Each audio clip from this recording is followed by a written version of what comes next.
Hi, this is Lane 8492. This is the second of two true crime video. This is the second of three true crime videos I'm doing today.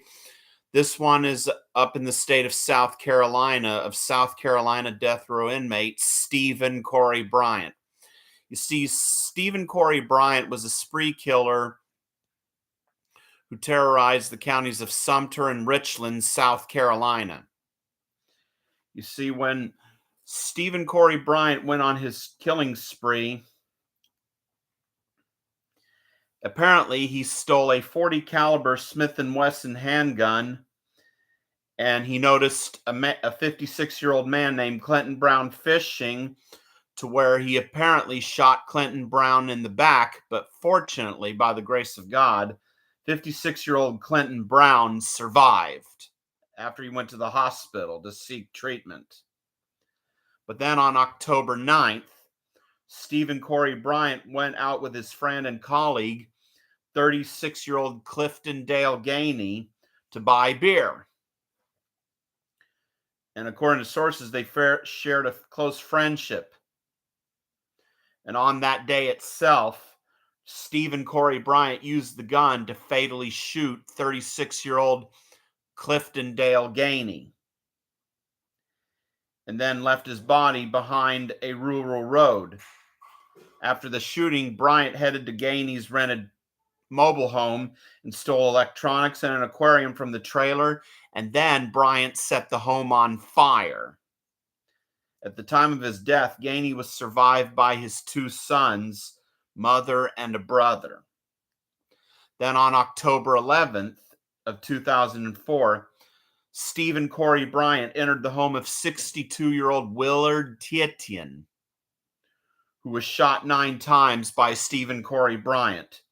After Willard Tietjen died from his wounds, Stephen Corey Bryant stole a ring by taking it off his finger, and also used a cigarette to burn the victim's face and eyes. Bryant burglarized the home and stole valuables and power tools.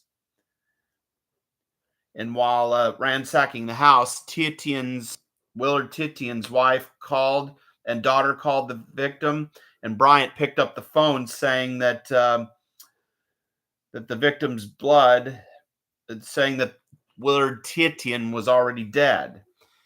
And the daughter said, "This is not funny." And before Stephen Corey Bryant fled Willard Tietjen's house, he wrote something on the wall in the victim's blood, which victim spelled wrong, VICTEM, when it's really VICTIM, and then said, "Catch me if you can," taunting both the victim's family and the police, is what he did. Now, that would be a sick game of Stephen Corey Bryant to pull.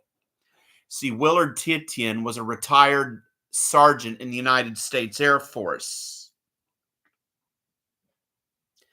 And then on October 13th of 2004, 2 days after Stephen Corey Bryant had unalived Willard Tietjen,